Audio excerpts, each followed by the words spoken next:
Ya, Assalamualaikum warahmatullahi wabarakatuh. Perkenalkan, kami dari kelompok 3.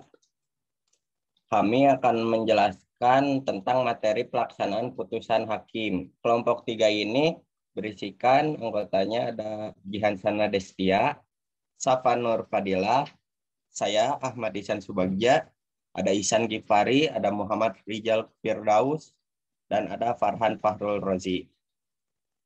Dan langsung saja yang pertama ada pengertian putusan hakim akan dijelaskan oleh saudara Ihsan Gifari. Mangga dipersilakan.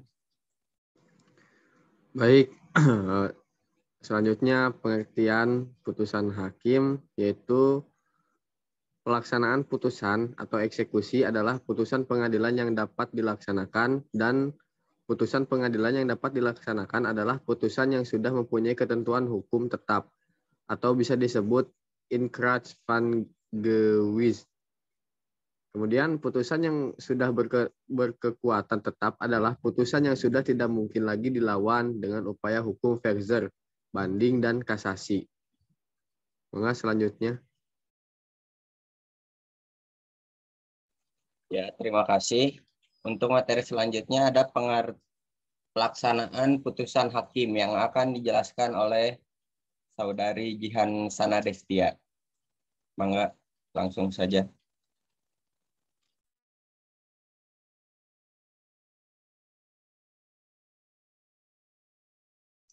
Terima kasih kepada Bapak Moderator. Selanjutnya itu suatu keputusan pengadilan harus memuat beberapa hal. Yang pertama yaitu kepala putusan. Setiap putusan harus mempunyai kepala atau bagian atas putusan yang berbunyi dengan keadilan berdasarkan Tuhan Yang Maha Esa. Kepala putusan ini mempunyai kekuatan eksklutorial karena bila tidak dicantumkan, maksud putusan tersebut tidak dapat dilaksanakan, bahkan dapat menyebabkan kebatilan. Yang kedua yaitu identitas para pihak. Identitas para pihak ini berisi nama, kewarganegaraan, tempat tinggal, pekerjaan, atau tes kedudukan. Para pihak ini minimal 2 pihak. Jika tidak dimuat maksimal, maka menyebabkan kebatalan. Jadi minimal identitas pihak ini ada 2.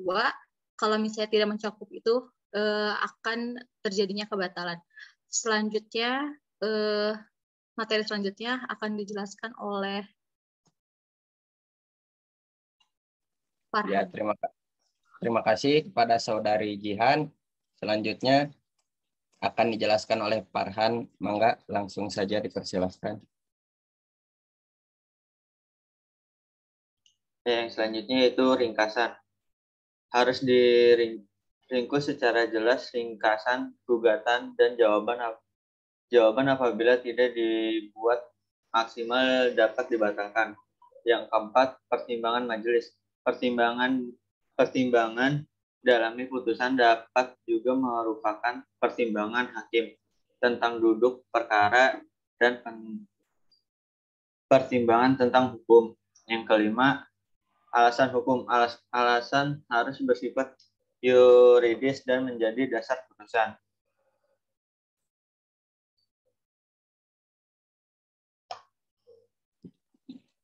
Siap. Selanjutnya akan dijelaskan oleh saya sendiri. Ada nomor 6. Amar putusan dan biaya perkara. Amar atau diktum putusan merupakan jawaban dari petitum gugatan. Hal ini berarti hakim wajib mengadili semua bagian tuntutan. Biaya perkara termasuk diantaranya biaya-biaya untuk kepentingan materai dan saksi. Biasanya dibebankan kepada pihak yang kalah. Nomor 7 ada waktu, nama hakim, panitera, dan keterangan lain. Dalam putusan itu harus memuat hari, tanggal, nama majelis, dan panitera. Sedangkan yang dimaksud dengan keterangan lain disebutkan mengenai kehadiran atau tidaknya para pihak di persidangan. Untuk slide selanjutnya akan dijelaskan oleh saudari Safa.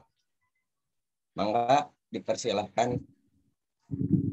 Yang selanjutnya ada pelaksanaan putusan hakim.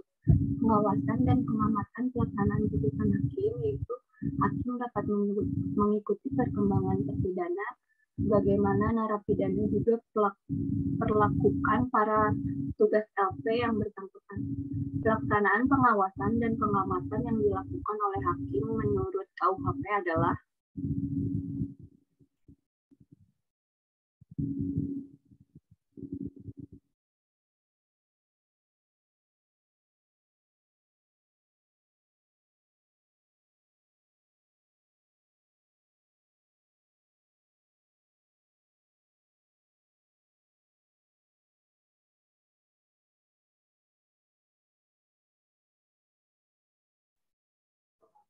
Baik, dilanjut. Yaitu pertama, jaksa mengirim tembusan berita acara pelaksanaan putusan pengadilan yang ditandatangani olehnya kepada Kepala LP, terpidana, dan kepada pengadilan yang memutuskan perkara tersebut pada tingkait 1. Terimbuh pada pasal 278 KUHP. Kedua, Panitera mencatat pelaksanaan tersebut dalam register pengawasan dan pengamatan. Register tersebut wajib dibuat, ditutup, dan ditandatangani oleh Panitera setiap hari kerja, dan untuk diketahui ditandatangani juga oleh hakim pengawas dan pengamat. Ketiga, hakim pengawas dan pengamat mengadakan pengawasan guna memperoleh kepastian bahwa keputusan pengadilan dilaksanakan semestinya. Hakim tersebut mengadakan penelitian demi tetapan yang bermanfaat bagi pemidanaan, serta pengaruh timbal balik antara pelaku narapidana dan pembinaan narapidana oleh LP. Pengamatan tetap dilaksanakan setelah terpidana selesai menjalani pidananya. Pengawasan dan pengamatan berlaku pula bagi pemidanaan bersyarat. Hal tersebut tercantum pada pasal 280 KUHP. Dan keempat, atas permintaan hakim, pengawas, dan pengamat, Kepala LP menyampaikan informasi secara berkala atau sewaktu-waktu tentang perilaku narapidana tersebut yang ada dalam pengamatan hakim tersebut. Dan hal tersebut juga tercantum pada pasal 281 KUHP.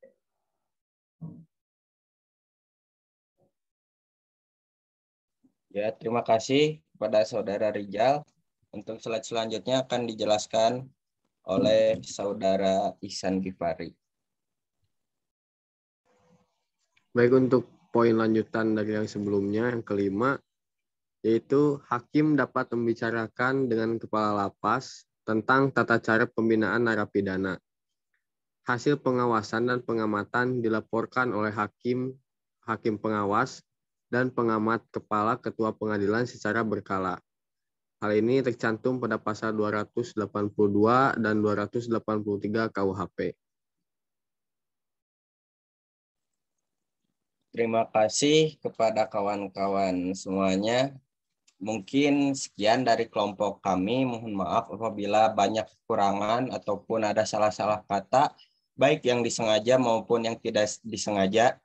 Karena sejatinya kesempurnaan hanyalah milik Allah Subhanahu wa Ta'ala. Mungkin sekian dari kelompok kami. Wabil taufiq wal hidayah. Wassalamualaikum warahmatullahi wabarakatuh. Waalaikumsalam. Waalaikumsalam warahmatullahi wabarakatuh.